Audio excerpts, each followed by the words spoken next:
Hello जी, सीखोगे नहीं तो जीतोगे कैसे। And welcome back to the YouTube channel Diploma Warriors. और आज की इस वीडियो में हम लोग बात करने वाले हैं फॉर लूप की। तो गाइस, जो हमारा फॉर लूप होता है वह क्या कहता है। सबसे पहले फॉर लूप के अंदर आप क्या करोगे, इनिशियलाइजेशन स्टेटमेंट होता है। इनिशियलाइजेशन स्टेटमेंट यह कहता है कि आप गाइस किसी वेरिएबल को क्या करोगे, इनिशियलाइज करोगे, उसको एक क्या करोगे, इनिशियल वैल्यू दोगे। देन उसके बाद क्या होता है, सेमी कॉलन लगाते हैं। एंड देन क्या होता है, टेक्स्ट एक्सप्रेशन होता है। टेक्स्ट एक्सप्रेशन ये कहता है कि आपके पास कोई एक एक्सप्रेशन गिवन होगा जिसके बेसिस पर आप ये इवेलुएट करोगे कि ये फॉर लूप रन होगा या नहीं होगा। अगर ये टेक्स्ट एक्सप्रेशन सही हुआ तो कंट्रोल हमारा फॉर लूप के अंदर जाएगा, फॉर की बॉडी के अंदर जाएगा, और जो सारे स्टेटमेंट होंगे उन्हें क्या करेगा, एग्जीक्यूट करेगा। अगर ये हमारा टेक्स्ट एक्सप्रेशन गलत हुआ, फॉल्स हो गया, तो हमारा क्या कर जाएगा, कंट्रोल कहाँ चला जाएगा, फॉर लूप के बाहर चला जाएगा। उसके बाद हमारा क्या होता है, अपडेट स्टेटमेंट। अपडेट स्टेटमेंट जब एक बार ये टेक्स्ट एक्सप्रेशन सही हो जाता है, उसके बाद क्या होते हैं, हमारे जो फॉर लूप के अंदर जो बॉडी होते हैं उनके अंदर जो स्टेटमेंट होते हैं वो एग्जीक्यूट होते हैं। उसके बाद क्या होता है, अपडेट होते हैं चीज़ें। एंड फिर से नेक्स्ट टाइम हम क्या करते हैं, इनिशियलाइजेशन स्टेटमेंट हमारा नहीं चलता है, एक ही बार इनिशियलाइज होता है हमारा। फिर से टेक्स्ट एक्सप्रेशन क्या करता है, चेक होता है।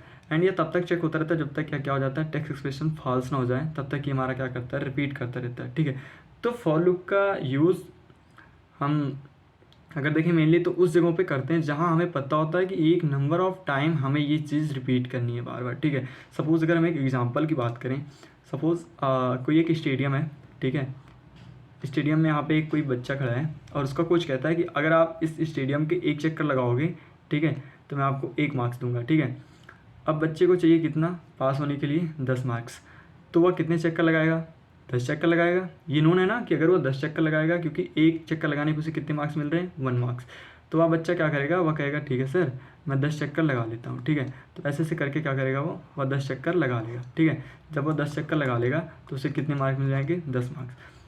तो एक क्या होता है, ये निश्चित डिफिनिट टाइम तक, अगर आपको नोन टाइम पता है कितनी बार लूप को रन करना है, वहाँ पे क्या होता है, फॉर लूप यूज़ होता है। ठीक है, एक डिफिनिट टाइम तक code of line of code को रन करने के लिए फॉर लूप का यूज़ करते हैं।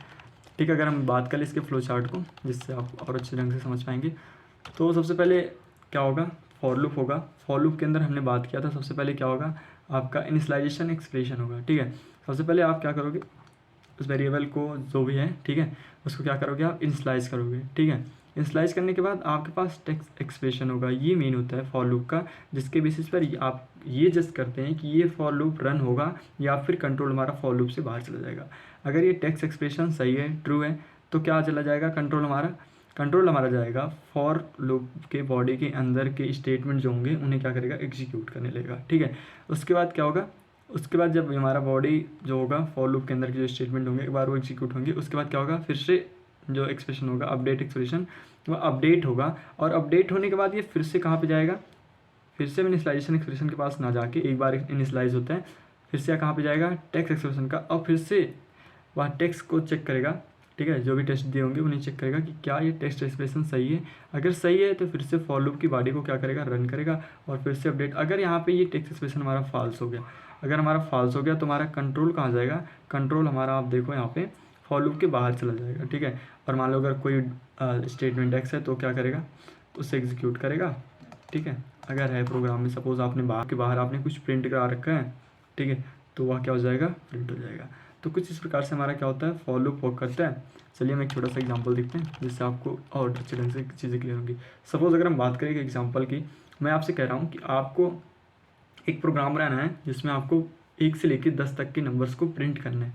ठीक है, आपको एक प्रोग्राम बनाना है जिसमें आप प्रिंट कर रहे हो, क्या प्रिंट कर रहे हो, 1 2 3 4 5 6, ठीक है, 7 8 9 और 10। ठीक है, ये क्या कर रहे हो आप ये प्रिंट कर रहे हो। ठीक है, अब हम बात कर लेते हैं इसे आप प्रिंट करो क्या, कैसे करोगे। ठीक है, तो अगर हम एक वर्स्ट केस की बात करें, आप अपने माइंड में ज़रा सोचो, तो कुछ कुछ चीज़ें ऐसे हो रही होंगी कि सपोज़ हमने क्या ले लिया, पहले एक हम वेरिएबल ले लेंगे। ठीक है, मान लो भैया हमने कुछ एक्स नाम का वेरिएबल ले लिया।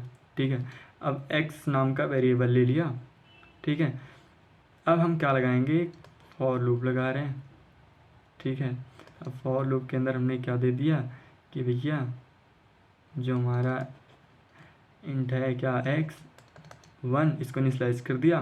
उसके बाद सेमी कॉलन, उसके बाद x की वैल्यू कम होनी चाहिए या फिर बराबर होनी चाहिए किसके, 10 के। 1 से लेकर 10 तक ही तो नंबर प्रिंट करने हैं, 1 से स्टार्ट हो रहा है, जाना कहाँ तक है, 10 तक। उसके बाद हम क्या करते हैं भैया, बढ़ाते जाते हैं किसको। ठीक है, अब उसके बाद हम क्या कर देंगे, यहाँ पे प्रिंट एफ लगा देंगे और प्रिंट करते जाएंगे और यहाँ पे बढ़ता जाएगा। ठीक है, तो किस प्रकार से होगा, अगर हम प्रोग्राम की बात करें तो आप ध्यान से देखिएगा। सपोज़ हम प्रिंट कर रहे हैं क्या, प्रिंट हम कर रहे हैं नंबर्स कहाँ से, 1 से लेकर 10 तक। अगर हम 1 से लेकर 10 तक नंबर्स को प्रिंट कर रहे हैं तो उसके लिए ये प्रोग्राम है। सबसे पहले हम क्या करते हैं, हेडर फाइल्स को इंक्लूड करते हैं। हेडर फाइल्स को इंक्लूड करने के बाद हमारा क्या होता है, मेन फंक्शन स्टार्ट होता है। मेन फंक्शन जब हमारा स्टार्ट होता है, सबसे पहले हमने क्या किया है, एक वेरिएबल ले लिया है, क्या, आई। ठीक है, एक वेरिएबल हमने ले लिया आई। अब इसमें कुछ गार्बेज वैल्यू पड़ी होंगी। ठीक है, वह किस टाइप का है, इंटीजर टाइप का। ठीक है, अब हम स्टार्ट करते हैं अपने फॉर लूप को। फॉर लूप हमने स्टार्ट किया for i is equal to 1। ठीक है, आई इज इक्वल टू 1। अब हमने आई में वैल्यू कितनी दे दी, 1। ठीक है, अब हम चेक कर रहे हैं फिर से, I is less than 11, 1 is less than 11, true. ठीक है, अब अगर जब ये एक्सप्रेशन हमारा ट्रू हो गया तो आपने फ्लो चार्ट देखा होगा, जैसे हमारा टेस्ट एक्सप्रेशन सही होता है तो हम क्या कर जाते हैं, फॉर लूप के बॉडी के अंदर आ जाते हैं और जो स्टेटमेंट होते हैं उन्हें एग्जीक्यूट करते हैं। फॉर लूप के बॉडी के अंदर हम आया, कंट्रोल हमारा, ठीक है, देखा क्या है, तो यहाँ पे प्रिंट एफ फंक्शन के अंदर लिखा है कि भैया आप प्रिंट कर दो आई को, आई की वैल्यू को आप प्रिंट कर दो। ठीक है, आई की वैल्यू भी क्या है, 1, तो यहाँ क्या कर दिया, प्रिंट कर दिया 1। अब फिर से उसके बाद जब हमारा ये इवेल्यूएट हो जाता तो हमारा कहाँ कंट्रोल जाता था, हमारा कंट्रोल जाता था इस अपडेट एक्सप्रेशन के पास। अब अपडेट हो गई, आई की वैल्यू प्लस प्लस आई, मतलब अभी आई की वैल्यू कितनी थी, 1 थी। अब आई प्लस प्लस की हम बात करें तो मतलब यह क्या कह रहा है भैया, 1 + 1 कर दो, तो आई की वैल्यू कितनी हो गई, 2 हो गई। और जब आई की वैल्यू 2 हो गई तो फिर से हमारा कंट्रोल कहाँ पे जाता था, टेस्ट एक्सप्रेशन के पास जाता था, फिर से क्या करता था, टेस्ट करता था कि कंडीशन सही है कि नहीं। अब आई की वैल्यू कितनी हो गई, 2। अब हम फिर से चेक करेंगे क्या 2 < 11 है, ट्रू है।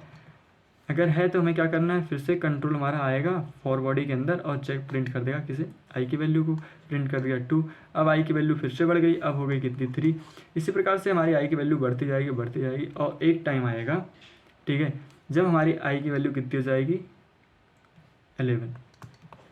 ठीक है, 10 + 1 आएगा एक। ठीक है, 10 + 1 कब आएगा, जब आप 1 2 3 4 5 6 7 8 9 10 इतना प्रिंट कर चुके हैं। क्यों, क्योंकि ये आई की वैल्यू है, आई प्लस प्लस मतलब आई + 1। ठीक है, मतलब 10 + 1 तभी तो 11 होगा। ठीक है, अभी ये ड्राई रन करना थोड़ा लेंदी हो जाएगा, इसलिए मैं आपको बता रहा हूँ, आप एक बार चेक कीजिएगा। तो 10 + 1 मतलब आप 10 तक प्रिंट कर चुके हैं। अब आई की वैल्यू कितनी होगी, 11। अब फिर से ये कंट्रोल जाएगा हमारा टेक्स्ट एक्सप्रेशन के पास और फिर से चेक करेगा क्या 11 से छोटा है, नहीं, फॉल्स हो गया। जब हमारा फॉल्स हो गया तो हमारा कंट्रोल कहाँ चला जाएगा भैया, सीधे फॉर लूप के बाहर चला जाएगा और चेक करेगा क्या कोई और स्टेटमेंट है जिन्हें हमें प्रिंट करना है, नहीं, रिटर्न 0, मतलब क्या कर दे रहा है, प्रोग्राम को आप सक्सेसफुली एग्जीक्यूट कर चुके हैं। तो कुछ इस प्रकार से हमारा क्या होता है, फॉर लूप वर्क करता है। आई होप आपको फॉर लूप समझ में आएगा। मिलते हैं नेक्स्ट वीडियो में, तब तक के लिए थैंक यू सो मच।